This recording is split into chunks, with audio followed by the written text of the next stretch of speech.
Hello and welcome to another session of my math distance learning class. Welcome my dear students, and today we are going to be learning a very important topic of geometry that is called surface area of prisms.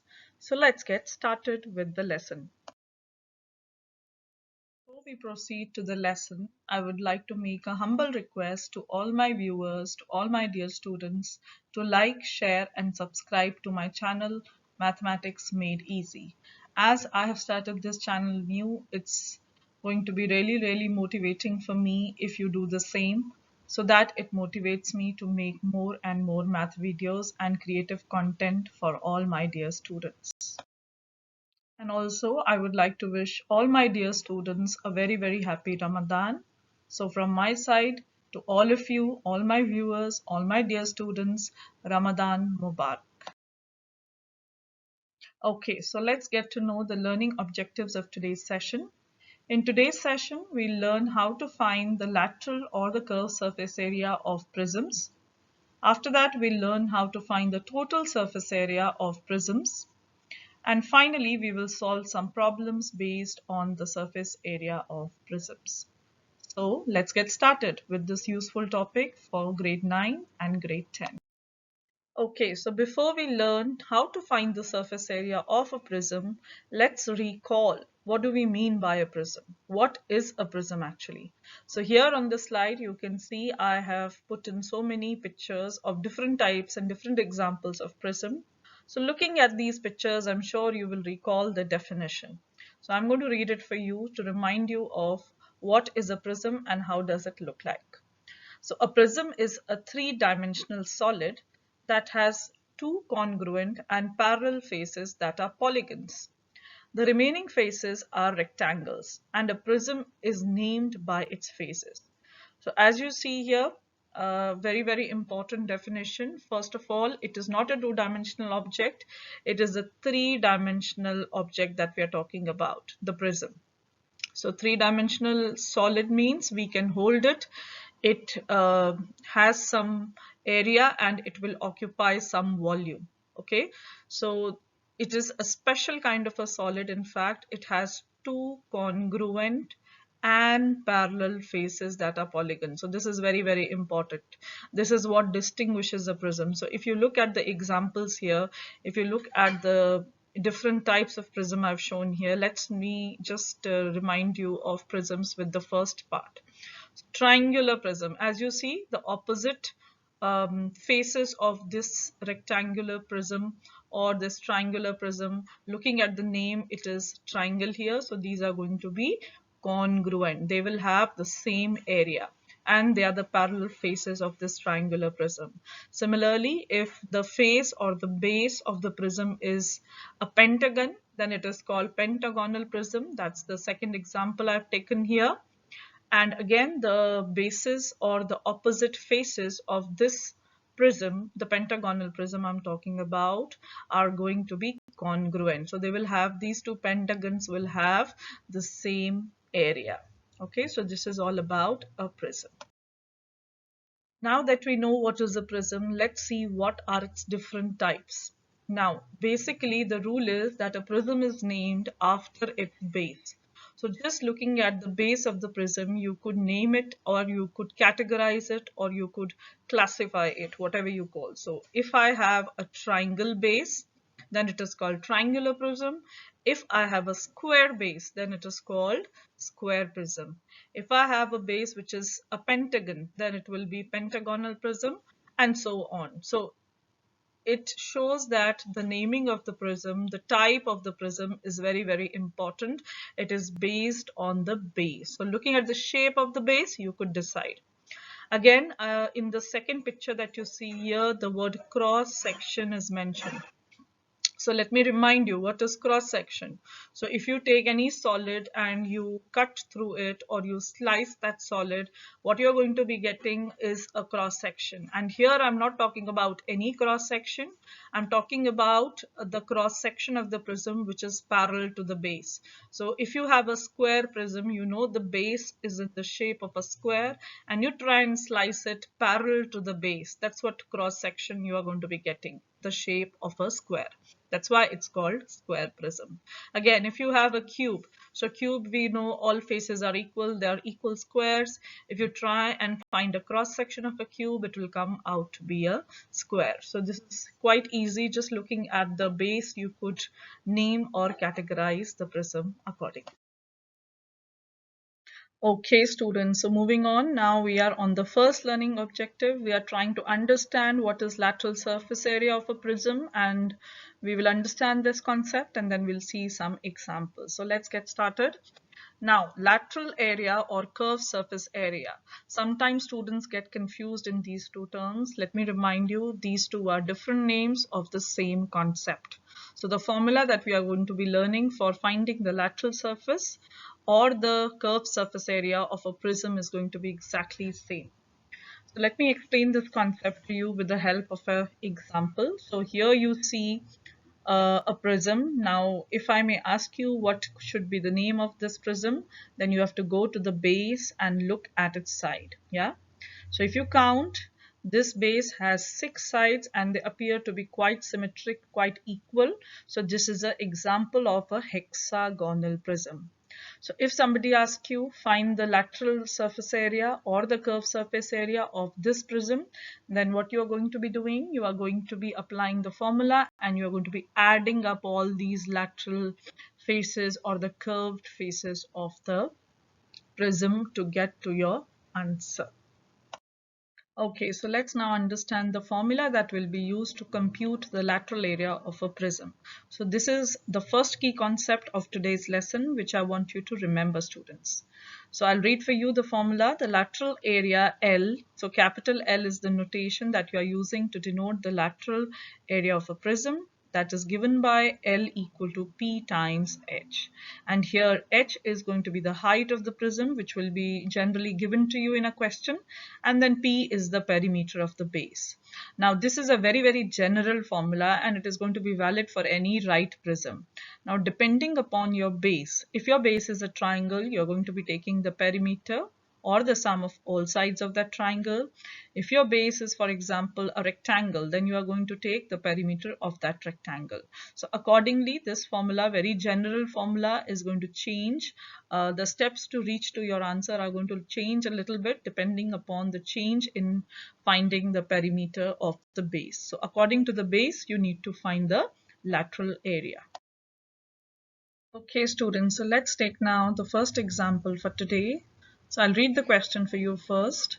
Find the lateral area of the prism. So you need to find the lateral surface area and then you need to round off your answer to the nearest tens. So for 1 decimal place, you are going to be rounding off your final answer. So let's look at the prism. The image is already given to us here. So first of all, I want you to think what kind of a prism it is. So for that, we need to move to the base. Let's see the base of this prism. And very well, looking at the pink triangle, you can make out that this is an example of triangular prism. And I want you to observe before we move on to the step 1 of this answer that the opposite faces are both congruent triangles, as you can see, and other faces here are rectangles. So yes, it satisfies all conditions of a definition of prism. So let's get started with now the formula. So the formula for lateral surface area is very simple. P times H, where P is your perimeter, H is your height of the prism. So height is very clear. It's given to you already. 7 centimeter of height is there for this prism. And now it only remains for us to compute the perimeter of this triangle. And as you see this small marking which is shown here at the intersection of these two lengths of sides of 5 centimeter and 6, which tells us that this is a 90-degree angle. So that's your hint. So if you have a 90-degree angle in a triangle, it's called right angle triangle. And if you have a right angle triangle and 2 sides are already given to you, then to find the third side, it becomes really, really easy. So we are going to go for Pythagoras theorem here, or the Pythagorean theorem, to get our hypotenuse or the third side for this right triangle. So let's apply that theorem.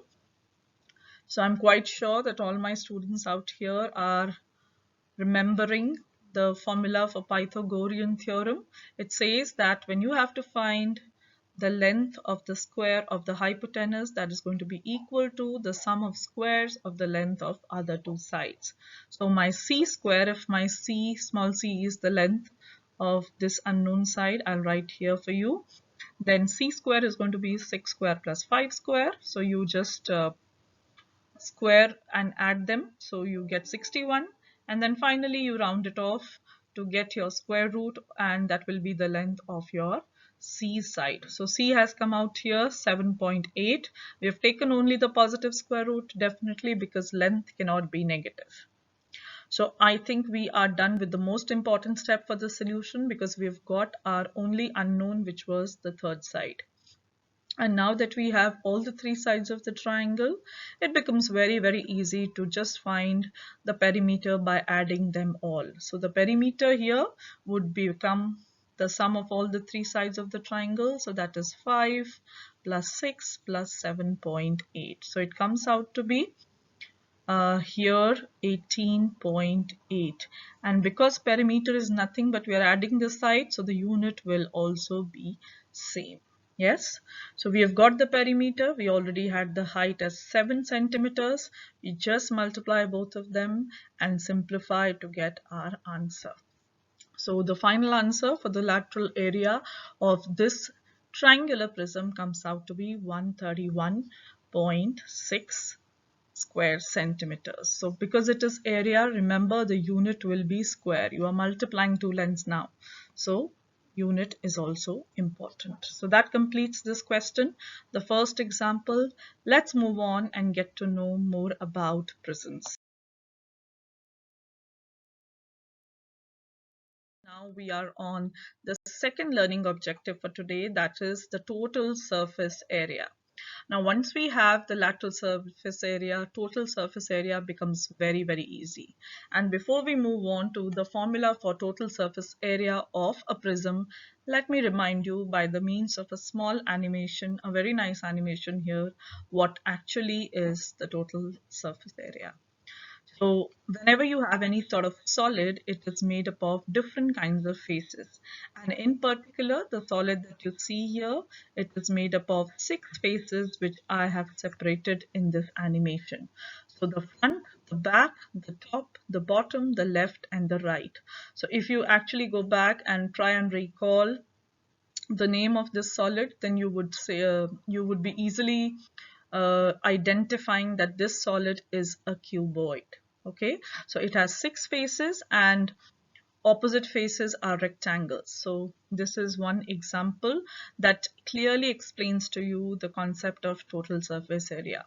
So what do? You take these 6 different faces, find each area of each face, and then add them all to get the total surface area. So now that we got the concept of total surface area, let's apply it to prisms. Okay, now, so we are ready to now find the total surface area of a prism. Now again, in this image, I have taken a right prism with the opposite faces as triangles. And in this prism, if you see, P is again the perimeter of the base, which is a triangle here. H is your height, and capital B, what is this new term? Let's get to know. So this B here reflects the area of the base. Now again, this formula is a very, very general formula. It will change according to the prism which is given to you. So it all depends upon the base. If the base is a triangle, then capital B will become the area of that triangle, which is the base. If the base is a square, then that capital B would change to the area of the square. If it is a rectangle, it will change to area of rectangle, and accordingly. So here you would have seen and you would have observed by now that the base is really, really important.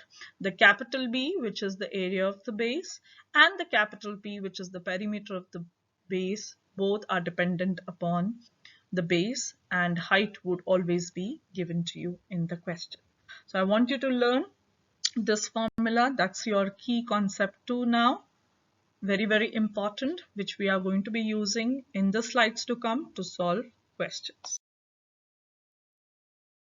Discussion we did in the previous slide lands us to the second key concept for today, which again I want you to remember and learn, and that is the formula for the total surface area of a prism. Now we saw in the last slide that it all depends upon the base. So area of base would be denoted by this capital B, and capital L is the lateral surface area of the prism, which is computed by capital P times H, as we saw in the previous slides. Now, one important thing before we move on to the next slide is that for a prism, sometimes in the question you will just get find the surface area, and students get confused which area we need to find. So if no area is mentioned, just as is mentioned that you need to find surface area, remember they want you to give the total surface area. So you will first find the lateral, then add up 2 times b to give your solution for the total surface area. So this is what I want you to take away from this slide.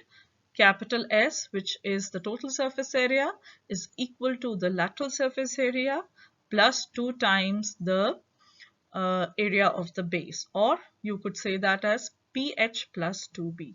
Okay, so this is the second key concept that now we are done with. Let's move to an example. Okay, students, so now let's look at this example 2. So here it is mentioned, find the surface area of the right solid. So I gave you the trick in the last slide. If it just says surface area and it is not mentioning which surface area, then it means automatically you have to find the total surface area. So you'll first go to the lateral surface area, you'll try and find it for this solid which is given to you, and then you'll move to your total surface area and add your lateral surface area plus your 2 times area of the base. So let's get started with the solution. So this is the formula for total surface area as you saw from the previous slide.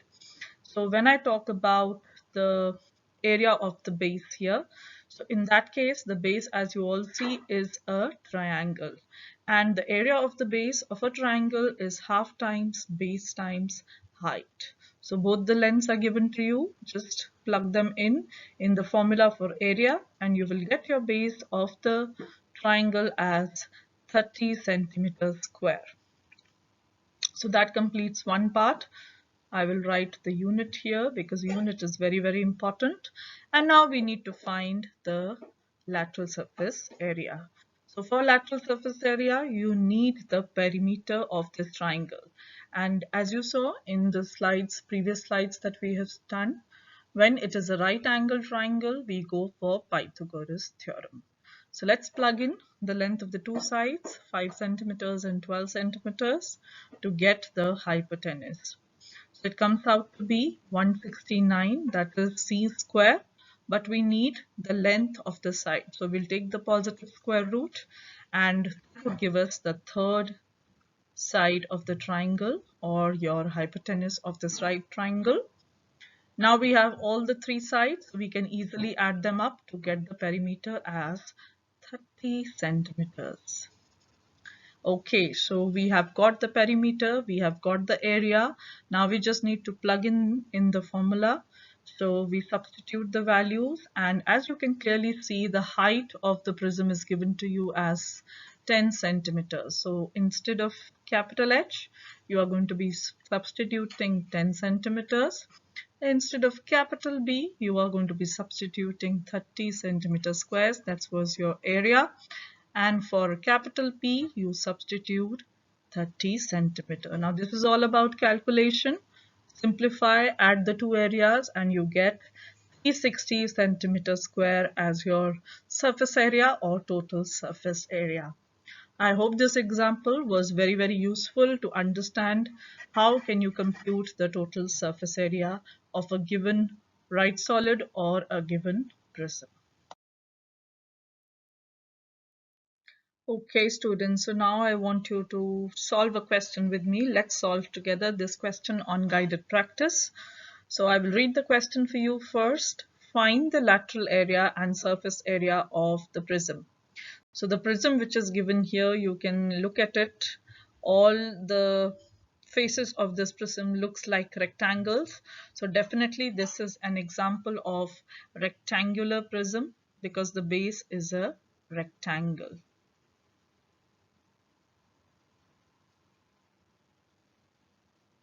So for this rectangular prism, we need to find the two areas. First, we'll proceed with LSA, that is the lateral area, and then we'll move on and find the total surface area.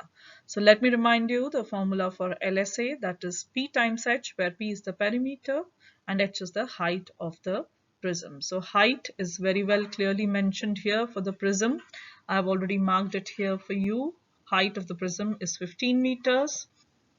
You can see the base is a rectangle and it has the dimensions as 10 meters and 11 meters. So very easy to find its perimeter. The perimeter of the base would be the perimeter of this rectangle. So you just add the sides and multiply it with 2. So your perimeter comes out to be 42 meters. It's a length, so the unit will be the same as the unit of the sides, which is meters. Now that we have perimeter, let's find the lateral surface area. So for that, we need to multiply this perimeter 42 meters with the height of the prism. So what I've done here is I've taken 42 meters and multiplied it with 15 meters. So my answer for lateral surface area comes out to be 360 meters square. That was your first part of the solution. For the second part, you need the total surface area, and if you go back to the formula, you will recall that for that we need the area of the base, that is the area of this rectangle. Let me highlight it a little bit with this red color. So this is the base, this is the rectangle, which is the base. So for the area of the rectangle, you just again do the same thing, take the two sides, 10 meters and 11 meters, but this time instead of adding to get the perimeter and then multiplying with 2, because that was the formula for getting the perimeter, we are now just multiplying both of them. And definitely because we are doing multiplication of the sides, the unit will become meters square. So the area of the base for this rectangle comes out to be 110 meters square. Remember, don't mix the units for the perimeter and the area. That's very important. Now that we have everything ready, we just need to plug in everything in the formula for the total surface area. So we take the lateral surface area, which was 360 meters square, and then we add up 2 times the area of the base, 110 meters square. Doing the calculation and simplifying, you would easily get your final answer, that is 850 meters square. So that completes the question.